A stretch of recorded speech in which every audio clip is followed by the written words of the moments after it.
We'll get started in just a second.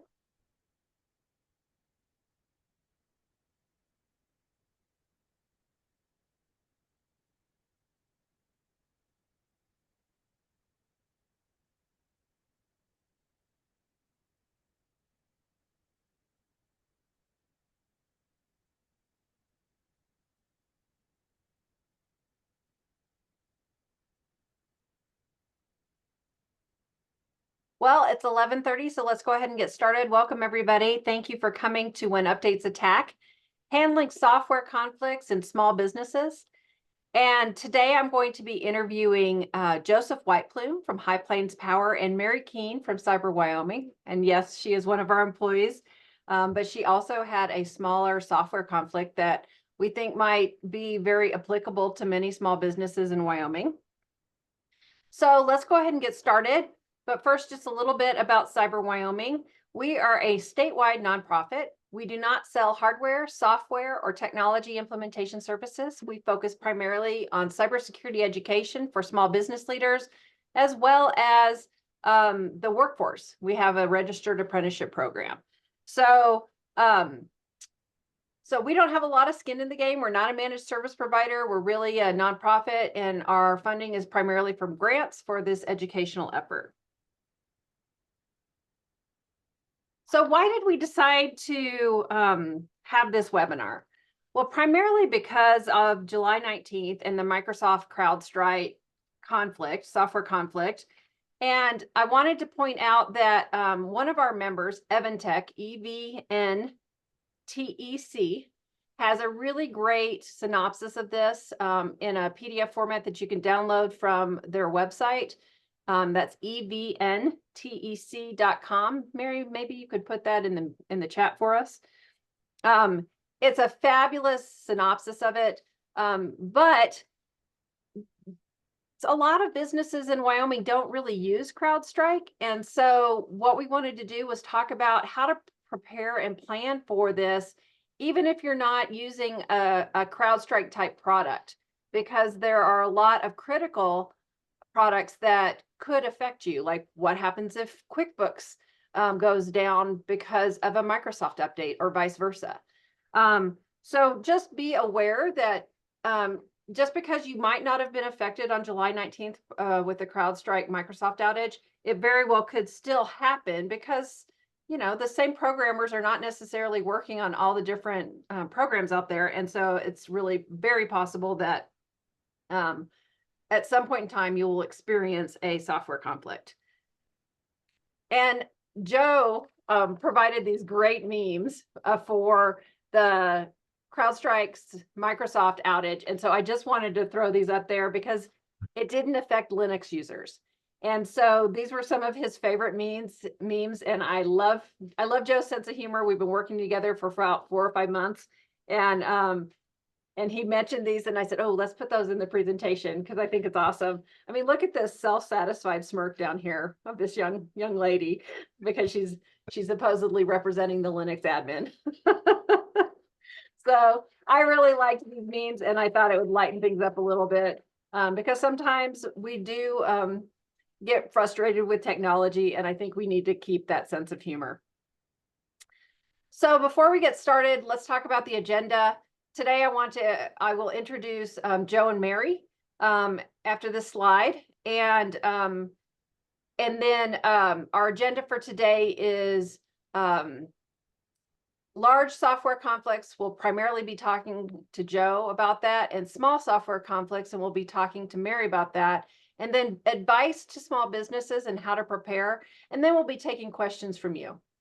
So Joe is an IT manager for a utility energy cooperative in Riverton called High Plains Power. And his High Plains Power was affected on July 19th by the CrowdStrike Microsoft outage. And then Mary is a former director of engineering for Oracle. I pulled her out of retirement to work for Cyber Wyoming part-time, and now she's a cybersecurity business counselor, helping small businesses through our program called Wyoming Cybersecurity Competition for Small Businesses.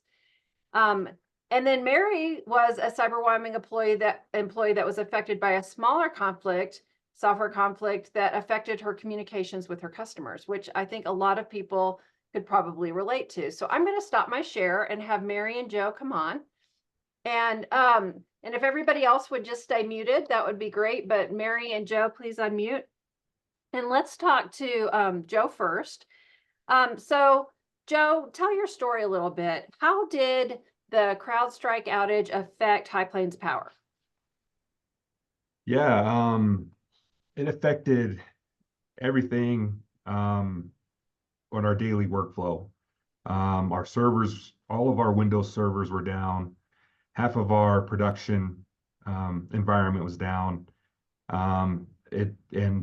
Like Laura mentioned, we do have our database servers that run on Linux, and they were not affected at all. Our iOS devices, they were not affected.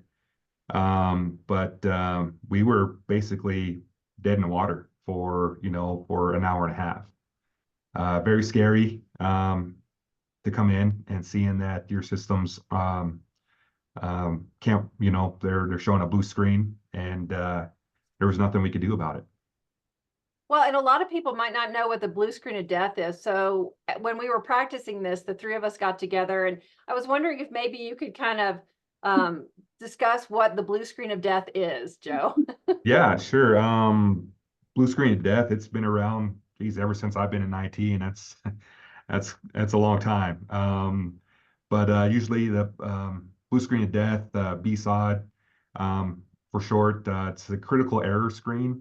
It appears on Windows computer systems after a serious problem occurs. Either a system crash, fatal error. It's usually a blue screen with white text, as you can see in the image there. I've seen Halloween costumes that are blue screens of death. They're pretty funny.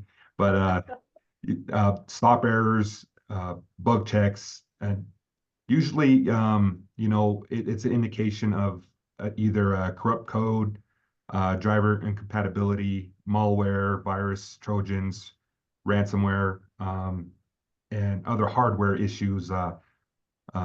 If your system's overheating, it could go into a blue screen. Power surges, electrical faults. Most recent, with the most recent operating systems, blue screens have been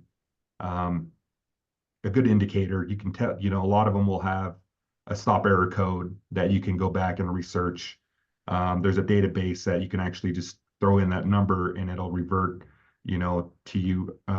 It'll give you an idea of what that actual blue screen is. Early on, your system would blue screen and go into a reboot, and sometimes it's a continuous reboot. But yeah, that's a BSOD in short. A lot of information you can get from them nowadays. So we've gotten a little bit better.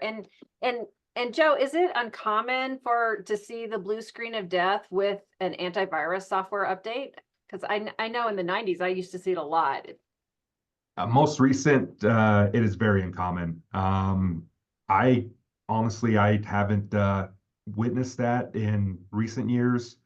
And that's due to CrowdStrike's the way it operates, and on the level it operates at inside your computer there. It operates at the kernel level, which is where you install a driver, a hardware driver, a software driver on your machine. That's where CrowdStrike operates. It operates at that same level. Mm-hmm. So what happened is when that CrowdStrike update went out, Windows thought that it was a system change within the operating system, basically like changing a driver. And Windows did not like that whatsoever, and that's where the blue screens of death came in. Okay. Okay. Awesome. So tell us just what saved you. In you only had an hour and a half outage, but Delta Airlines and some of the others across the nation, they were out for hours and hours and maybe even a couple of days. So what saved you, Joe? Because an hour and a half seems pretty low compared to what everybody else had to deal with. Yeah, we were pretty lucky. We have one vendor that we work close with our metering system, and they were out for 2 days. They didn't come back till early Sunday. And, when we're doing our metering system, meter reads, things like that, it did affect that also. And, but what saved us is, you know, um, we had, some of the blue screens that came in, the reason they were um, going into a blue screen is the Windows systems, of course, thought it was a hardware change. And so what that did is it activated BitLocker, which is a drive encryption that Windows, if you have a enterprise or business edition of Windows 10 or Windows 11, BitLocker is a encryption software that you can enable, and I have it enabled by default as an added layer of security on our network. But what was happening is those Windows systems were thinking that there was a hardware change and activating BitLocker. So part of us being saved was I had those BitLocker keys backed up and saved in two places. But also, we did have a few other saving graces. We had one of our Windows servers, they were all affected, so they were in blue screens. And as we started deploying the fix and rolling things out to our most critical systems, our DNS server, our DHCP server, you know, those systems were hit first by the CrowdStrike blue screen, so it shut down those services. So our desktop machines, this is where the saving grace comes in. The silver lining was that our Windows, half of our desktop machines weren't able to touch the internet. They weren't able to download that misconfigured code from CrowdStrike. So with those servers being off, those desktop machines could not get a DHCP address. They could not hit the DNS server to go out to the internet. So we were pretty lucky there. So we were saved there also. But the BitLocker key from reports is that was the hardest to recover because a lot of people did not have those keys backed up. And if you don't have a BitLocker key backed up, you basically have to rebuild your computer. All data is lost unless you have it backed up somewhere. So those are the two things that saved you. So, and I like how you explained the DNS server, because the DNS server was one of the first ones that was hit. Half the computers couldn't even access the internet, so it saved them because they didn't get the bad update. Yes. So that's really good. I reiterated that because I wanted to make sure people got that. That's quite interesting. Yeah, it wasn't anything we planned for. Mhm. It just happened to work out that way. And I'll take that win. Yeah, you should take that win for sure. Absolutely. And Mhm. then you also it's not just you. I mean, it's you and one other backup IT guy there at Mhm. High Plains. And so tell us a little bit about the research you did to find out what was going on. Yeah, the actual the time that CrowdStrike the update went out, it would have been around, I think, 9 or 10 p.m. Mountain Standard Time. Mhm. And during that time, of course, our offices are closed. We don't operate during that time. Even our linemen, the only way that we would have known is if somebody was trying to access our system, make a payment, or if a lineman was out in the field. That was the only way we would have known. But during that night, nobody was working. We didn't have no outages or anything at that night. So we didn't become aware of it until 7 a.m. And that's when, a lot of our staff, they work 410s, so they came in at 7. And our GIS guy was here at 7 o'clock, and he became aware of it that he couldn't log into his computer. Then, he went around to a few other computers, and he got into one that had his cache credentials in, and found that none of the systems were working. He could not get into our customer information system, and he called me about 7:15, and I came right in. And about 7:30, we were looking at it. When he called me, I immediately thought it's a cyber incident, a cyber attack, ransomware.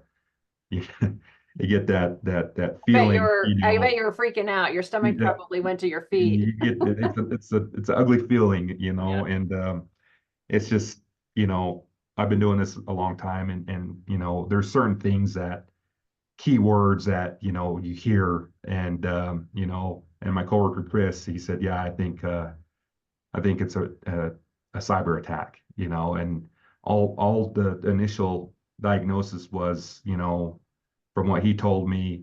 And when I got in, I tried a few systems, and exactly what I thought was, all right, we got a ransomware attack somewhere. One of our servers were hit, but we looked at it, we checked, our investigation, and Chris was already searching the internet to see if there was anything that was um, top of the list. Any news outlets, Reddit uh, um, is a good resource. And right away, he's seen that there is a cyber incident, but it was a third party incident where a bad update went out, and right away we came across a couple fixes, and On Reddit though, not on CrowdStrike. on Reddit of Yeah. all Yeah. places, yeah. And it's kind of the running joke here. My coworker Chris, he's on Reddit for a number of things. He's like I mentioned to Laura, he's building a house.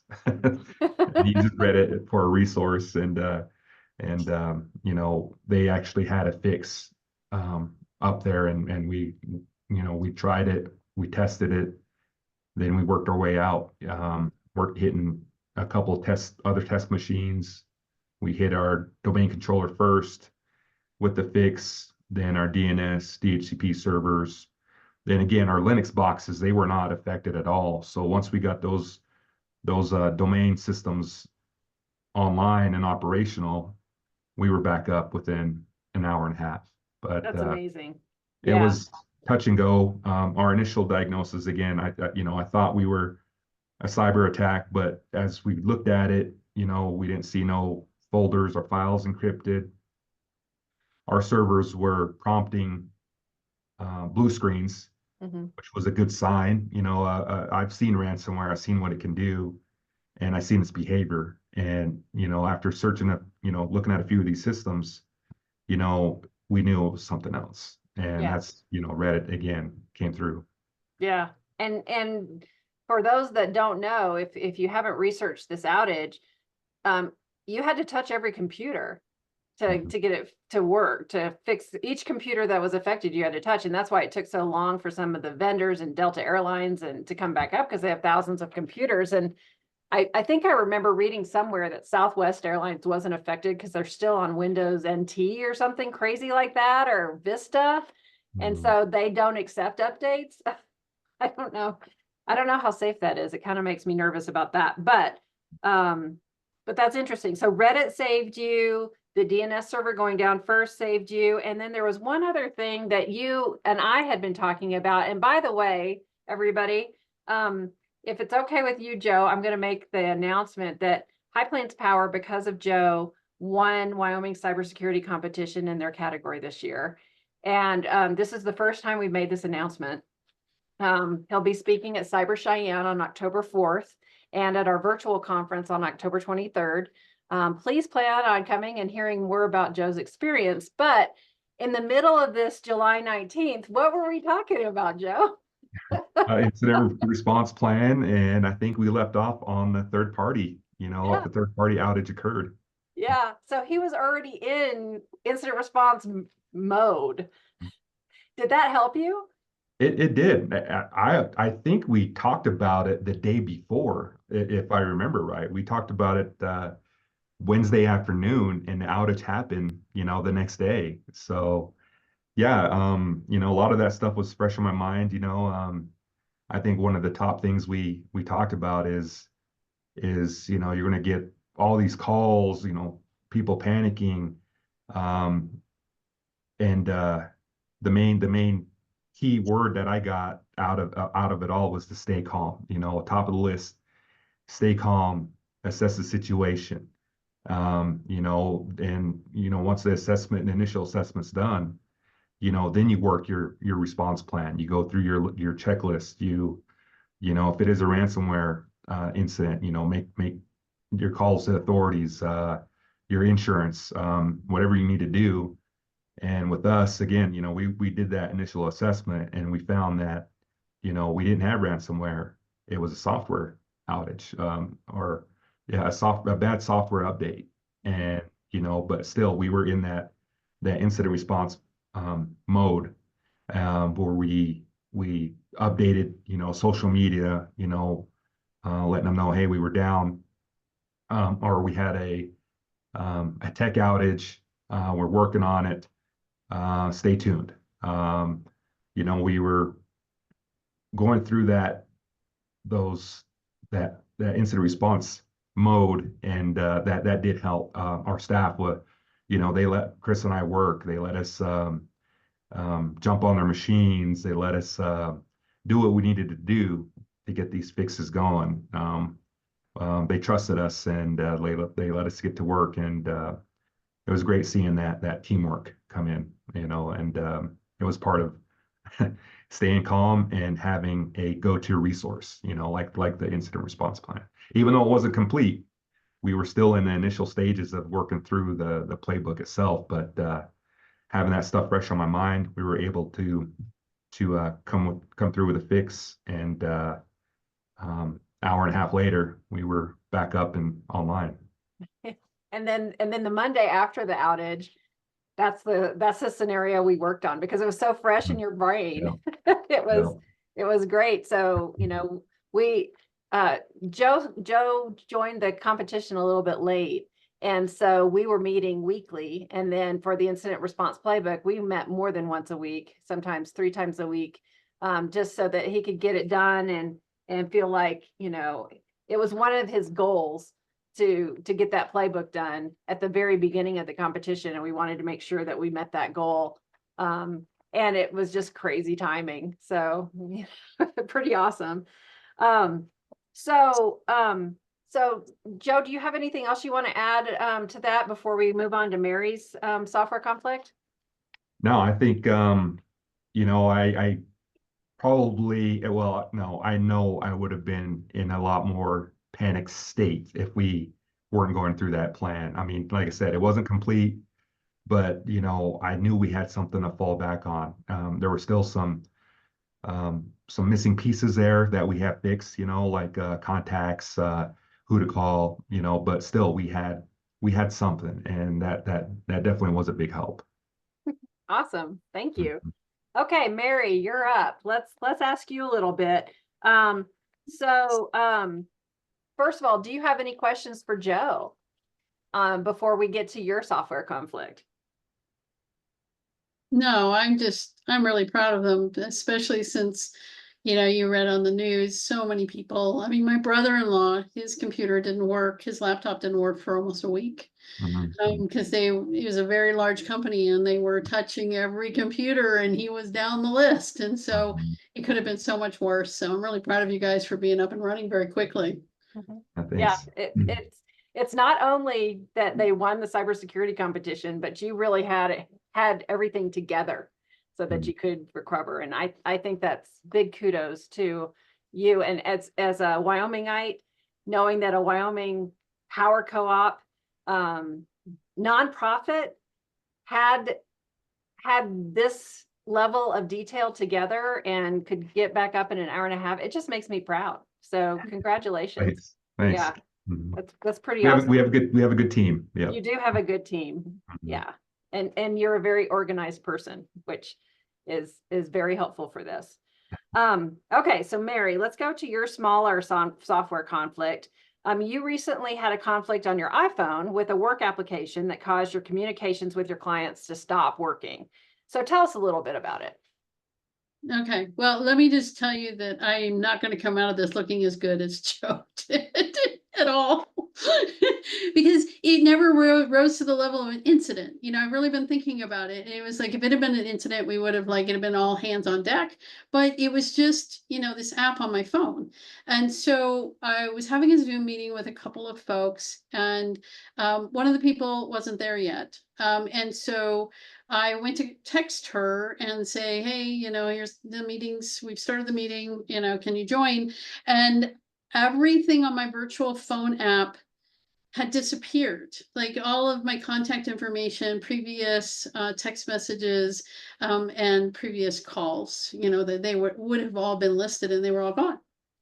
But I was still logged in. The app seemed to be working. I didn't have her phone number because it wasn't in the app. And so somebody else on the call had her phone number, and so called them and got the person on the call. And while we were waiting for her, I initiated an update for the app on my phone. I figured it was maybe I've noticed this over the years that sometimes, there might be an update to an app for your phone. I don't know if this happens this way on Android, but it does on Apple's. And sometimes the app just gets kind of weird, and you just go out and you find, oh, there's an update. They didn't force an update, but I'll do an update, then it all goes away. So I didn't pay much attention to it. I knew that the update was happening. So a couple of days later, I go to use the app again to contact a client to ask them, when we could meet again, and everything was still gone. And I was like, well, that's kind of weird. So I, went in and I tried to figure out what the problem was. I deleted the app, I reinstalled it, and still, I was logged in. Everything seemed to work. So I tried calling Laura through the app, and it didn't work. I kept getting an error message. I thought, well, now I'm starting to get a little worried about it. But something happened and I didn't do anything. And then the next day, Laura's like, hey, did you see this text message you got? And I was like, nope, I'm having problems with the app. And so she sent me a text message with the information in it. But at this point, I realized something's wrong. So I go to the website version of the app. And that doesn't work either, but it's a completely different error message. This is a 403 forbidden error. I was like, okay, let's start figuring out, is this my VPN? Is it the firewall? What is blocking this? So finally I figured out it's the VPN. Now, it had been working a couple of weeks before that, but I don't usually use the website app. So here I am now. I turn off the VPN. I can get to everything in the website, but not on the phone. So I contact support. And we go back and forth, and this is now a couple of days. By this point, everybody at the office is watching to see, because we all see everybody's text messages, and you can see whether somebody's called. And so I'm getting, that's how we're communicating at this point, is I'm getting text messages like, so-and-so called you, you so-and-so sent you this text message. So fortunately, the team was helping me out with this, but the support people, they wanted to know this, they wanted to know that, and so on. They did confirm that they had made a change to the desktop app, that they no longer allowed VPN so the app wouldn't work. So that was confirmed, that, the VPN had to be turned off if I was going to use the desktop app. Okay, know that now. And then, but the app on my phone is still not working. So they told me to try a few things. And eventually they wanted to talk to me and Laura, actually talk on the phone, because they needed Laura to confirm that she was the owner of this app. And so she gave them all the same information I just did. And I'm sitting there going, she could have been anybody. I mean, could have been anybody with a anybody, female yes. voice, giving Yeah. them the same information I had just given them. So that was a little annoying. Now, one of the things I also need to let you know is, by this point, other apps on my phone are starting to have problems. Weird little random things where the desktop version of the app is working, and yet the phone app is not working. One of them was Goodreads, just an app where you just store comments about books you've read. I didn't figure that was any big deal, right? I could always use the desktop app if I wanted to. And then one of my doctor's portals, the app wasn't working, but then the desktop was. So by this point, I'm starting to wonder, there's obviously something going on with my phone. But most of the apps are working. So, but I'm really more concerned now about being able to get a hold of my clients so that everybody in the office doesn't have to keep sending me texts. And so we get on the phone with this this support person. They confirm that Laura has given them all the correct information. And they said, go ahead and try the app again. And lo and behold, it worked while we're on the phone. Then I was like, well, what incredible magic did you just do? Apparently there was a problem with my account that had somehow gotten locked, but only on the phone, not on the desktop, which still makes absolutely no sense. I cannot figure it out, but you know, I don't think that the young lady on the phone knew much more than that anyway. Also, 2 days later, the other two apps that were not working on my phone started working too. So obviously there was probably an iOS update on my iPhone that caused a problem with other people's apps that their development teams did not do anything in advance of the update. Now, trust me, if you have an app for the iOS, the Apple folks are sending you in advance all the things that they're going to change in their next update. And most apps actually do that update before to their app before the iOS app update comes out. But it seems like in this case, there were 3 that didn't, at least that were on my phone. And so pretty much magically everything started working. But it is frustrating because one, I still don't know what happened. And I imagine that you're all sitting there going, yeah, this has happened to me too.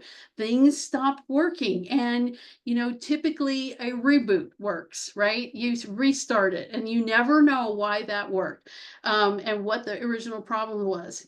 You log out, you log back in. It makes it start working. You change your password and it starts working. So it's very frustrating. Usually all we want to do is get back up and working. I would really like to know what happened, but I'm also not going to spend 10 hours on Reddit trying to figure it out, unlike Joe's colleague. Well, and we had tried deleting your account. So the app was a virtual phone system. It was not Google Voice, but it was similar to Google Voice. If you're familiar with that, a lot of people are. And it's a virtual phone system that masks your personal cell phone so that you can call from the work number. And so we actually deleted Mary's account completely and re-added it. That didn't work. She deleted the entire app from her iPhone and added it back, and that didn't work. And we did it again. We did that multiple times thinking, well, maybe we got the order of operations wrong. And so it was something to do with the app company. And really, we haven't had any trouble with this virtual phone system before. So, and we've been using it for maybe a year or two. So, you know, and it was only affecting Mary, and we have other employees that use iPhones. So we don't know why this app decided to pick on her, but it was frustrating for her for about 2 weeks. And the team, thank goodness, was there. But like she said, it wasn't a total incident, right? Because if it had brought all of us down and none of us could get client phone calls or send or receive phone calls or send or receive texts, it would have been a lot more serious. But it was serious for Mary. And so we considered this any client communication application at Cyber Wyoming is a critical application. So we have planned for what if this whole thing goes out, but we'd never thought about planning for, well, what if it's just one person it goes out. So we have put it on our staff meeting to update our incident response plan so that our playbook, so that, you know, if it's just affected by one person, this is what we need to do, especially now that this is fresh in our brains. So I want Joe and Mary to come on, and I want to talk a little bit, and I'm going to share my screen again. I want to talk a little bit about critical apps or applications, and let's talk specifically about QuickBooks. Most small businesses in Wyoming use QuickBooks or some sort of general ledger system. It could be in the cloud, it could be on the desktop. And let's say that a software conflict affected QuickBooks and payroll had to go out today. So Mary and Joe, with your experience, you know, what advice would you give to the small businesses on the webinar today about this exact scenario? A company I work for did use QuickBooks, but it's been quite a while. I know since then it's more of a cloud. I know there's cloud options, but in my experience, what we used to do is we used to export that. It used to be as simple as a file export. And if that scenario, in that situation, I would definitely have a database backup. I definitely make copies. I make copies of copies when it comes to things like that. If I couldn't take a snapshot of the desktop or, a snapshot copy of the hard drive, or if it's as easy as exporting that database and importing it into another database or another computer, um, it depends on the situation. But first thing I would do was try to export that database, or if my computer totally blue screened, went offline, couldn't power up, I'd bring my copy into a secondary machine. If that didn't work, wow, you'd be in a lot of trouble. But if I remember, I think QuickBooks, you can export it or import it into Excel. I think there's other options. Or I would get into the cloud-based and see if I can recover the database that way also. But like I said, what I always do is I'll take copies of the desktop itself, if that was what I was using as my database, QuickBooks database. Yeah. Then after that, I would export that database and keep it either in the cloud, on external hard drive, on a backup server. Because it is very important. I mean, payroll, you don't mess around when it comes to payroll. So Yeah, people get pissed. you get backups and backups of those backups. Then, if you have a cloud option, export it to the cloud, or, you don't take any chances when it comes to things like that. Well, and you said maybe save it on an external hard drive. It's possible a lot of small businesses have an external accountant. So you could take your QuickBooks database over to your accountant's office and ask them to run payroll too. So that's an option. I like exporting it to the cloud. You were saying that would be a good thing. And I like the copies and finding a clean desktop that hasn't been affected and uploading it there. So those are three really great options that I think, show how to think through a problem like this. Mary, what do you have to add? What if QuickBooks was in the cloud and it went down and you had to get payroll out or desktop? You've got some experience in this type of stuff with software development. Yeah, well, I like everything that Joseph said, because it all depends on, all of this is dependent on having backups. But let's say somebody doesn't have a backup, and I'm actually going to steal something that Laura told me one time. So Sure. This was your fabulous idea, but you could go to the bank and say, please pay everybody the same amount that you did last month, and we'll work it out. Maybe somebody, needs a little bit more or something like that, but as soon as you can get QuickBooks back up and running and so on, you would be able to then, maybe a supplemental check, or just say, yeah, well, your next month's check is going to be slightly less, and so on. But, at least you could get out, a payroll. Yeah, for sure. And I think the other thing that, to think about first is just, QuickBooks is seriously important. So, I like the bank idea. I like the accountant idea. I like the backup to the external hard drive. But there was another one that we talked about in our practice session that I want to bring up, and maybe you'll have something to add to it. But if you're downloading, like Joe said, if you're downloading to a .csv or an Excel file on a monthly basis for your QuickBooks, maybe at the end of each month or beginning of each month or twice a month, if you're downloading that to a hard drive from the cloud, you would at least only have to rebuild maybe 2 weeks or 3 weeks of data to get your payroll out if you uploaded it to a completely separate cloud system. Like, I know some people use Wave. And so you could also do that besides taking it to to your accountant. So it's really kind of identifying that critical situation and that critical system and figuring out what you want to do with it. And Joe, you had mentioned too that sometimes you can, if it's on a desktop version of QuickBooks, you can back out and update. And we, in our practice section, you'd mentioned that one a couple of times. And there's a lot of small businesses that don't have an IT person like you.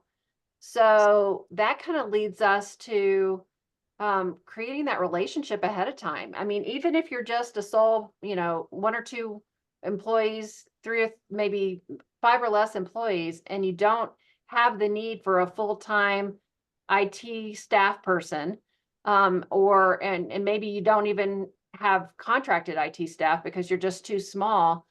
It doesn't mean you can't have coffee with somebody local that knows IT that could help you in a critical situation like this, that could help you back out that Windows update. And Joe, you're in the IT community. I mean, I think you're all pretty friendly. Tell me about what your community's like. I know you like to be heroes all the time and help people out. So It kind of is an interesting community. We, you know, just speaking on my own personal experiences, it's you do know who the IT people are. You just either, you either know somebody, or you had a class with somebody, you collaborated at one time, and that community just just it just, I don't, it's kind of hard to explain, but everybody does know each other in a way. Your local IT folks do know each other and it's, we don't share ideas as much as I would like to, but that's something I'm working on actually. But we do know who's who, and we do know who are experts in certain fields. A guy I worked with previously, I know he's big in the ISP side. Another guy, I know he's good at audio video stuff, AV stuff. And another guy I know is database.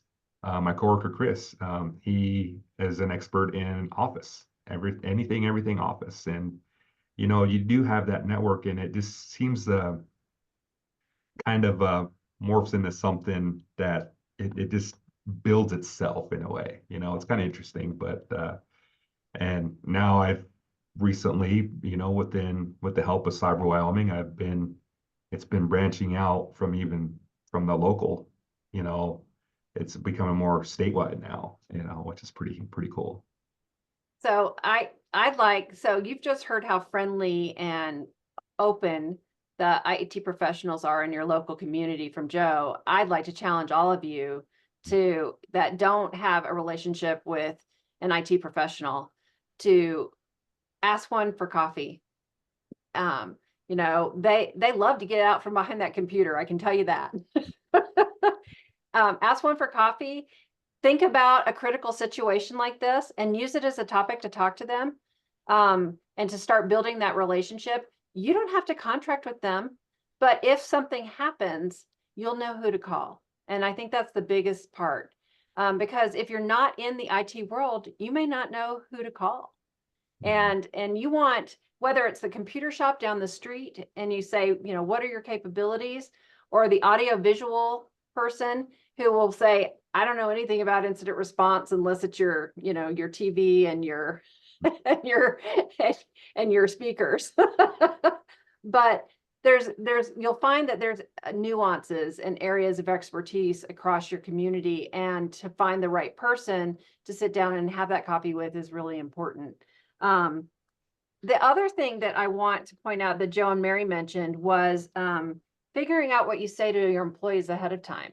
So if this payroll had to go out today and you're having trouble, have that message figured out ahead of time. And that's one of the things that Joe actually had figured out when we had that draft incident response playbook before the CrowdStrike. But have that message figured out ahead of time, because you're in panic mode trying to get, payroll out.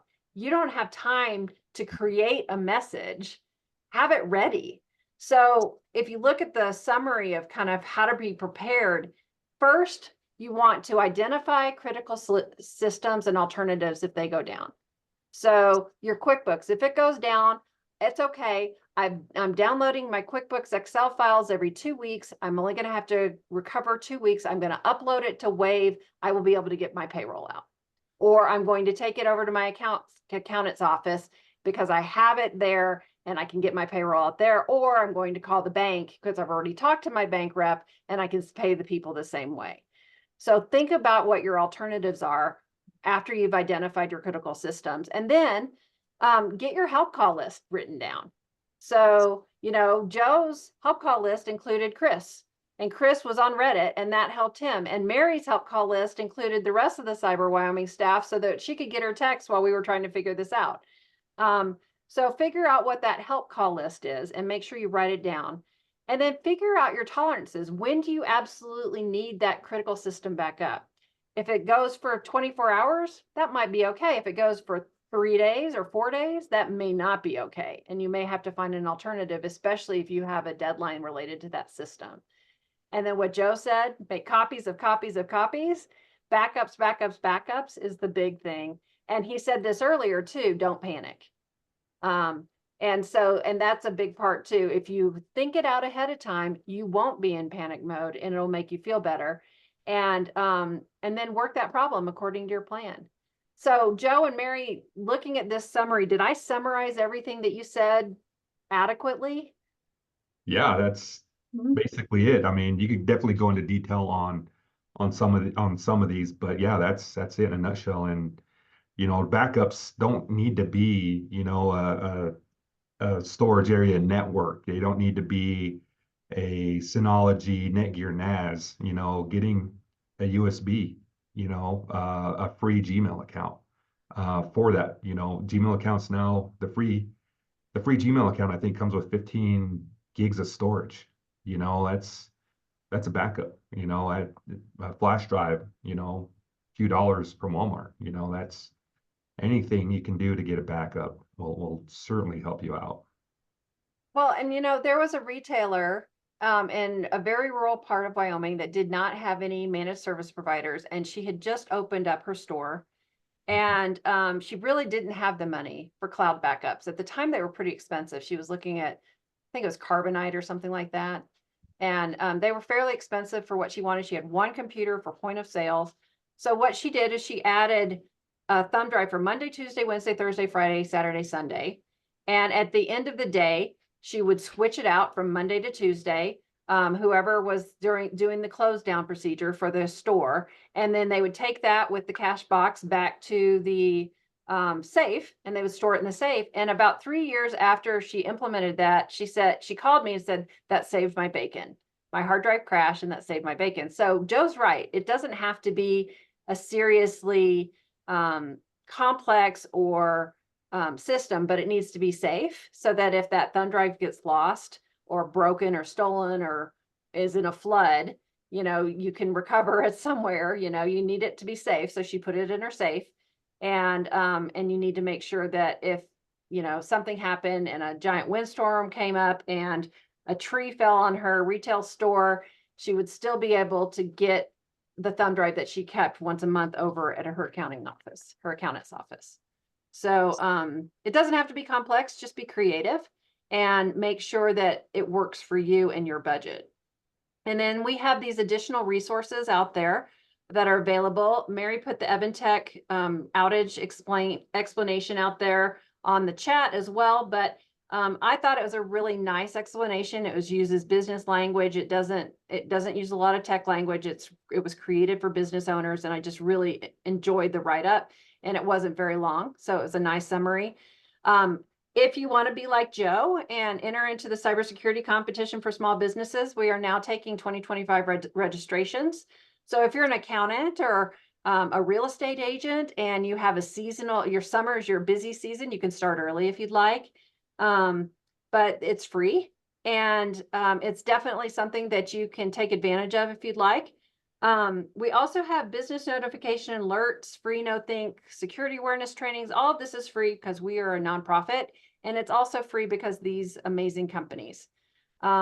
So, you know, if you know somebody from one of these logos, one of these companies, please tell them thank you, because all of these programs are free because of the support of these amazing companies across Wyoming.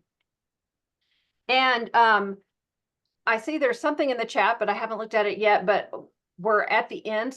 So we're at this point where we will take questions.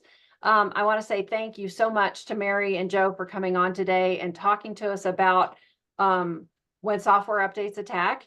And, you know, the very first thing I want you to do after this webinar is identify your critical systems and figure out what you're going to do if you don't have access to them.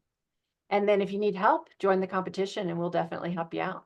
So I'm going to stop my screen share and check out the chat, and we'll see what questions we might have.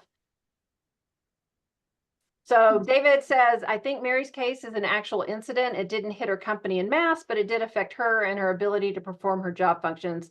It's true. It absolutely did. Luckily, we had a little bit of a workaround because we could see who was calling her, and I could access her voicemail if I needed to as an admin, and we could all see the text because we share one text number.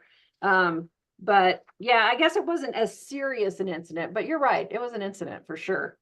Does anybody have any other questions for Joe and Mary before we call the end to the webinar?